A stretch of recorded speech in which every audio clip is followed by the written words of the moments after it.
हाय। मैं आज आपको सुनाने जा रहा हूँ मेरी लिखी हुई पहली नन्ही कहानी, जिसका शीर्षक है आज फिर तेरी याद आई। कई मर्तबे जिंदगी खुले हाथों से हमारे दरवाजे पे दस्तक देती है, वो सभी खुशियों का काफिला लिए जो हमने शायद सोचा भी ना हो।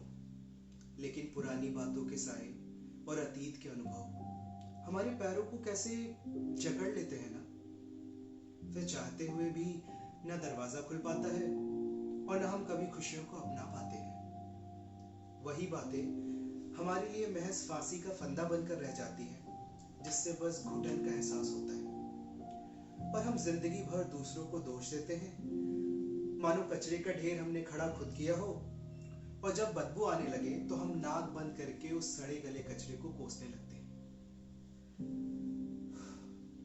कभी कभी एकांत की सैया ले लेना ही सभी उलझनों को सुलझा देता है। मानो कोई हठी बालक अपने नन्हे हाथों से अपनी आंखें मूंदता हो और समझता है कि अब कोई डर नहीं।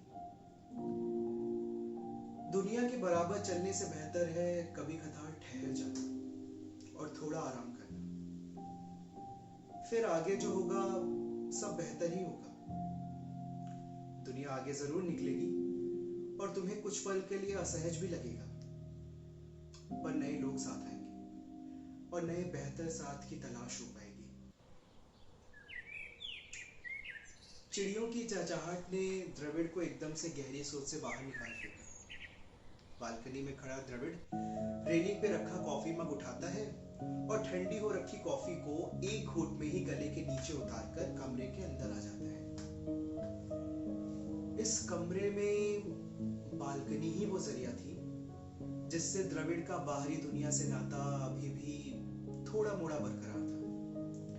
बेड के साइड टेबल पे एक फोटो फ्रेम था जिसमें पिछले 2 साल पुराना द्रविड़ हंसते हुए कॉलेज के जिगरी दोस्तों के साथ खड़ा है। कमरे के कोने में पड़ा हुआ गिटार जिसकी टूटी हुई स्ट्रिंग्स अपनी दबी आवाज का प्रमाण साफ साफ दे सकती थी, और बुक शेल्फ में रखी सबसे ऊपरी किताब पर सुरेंद्र वर्मा का नाम हल्का सा ही दिखाई पड़ता था।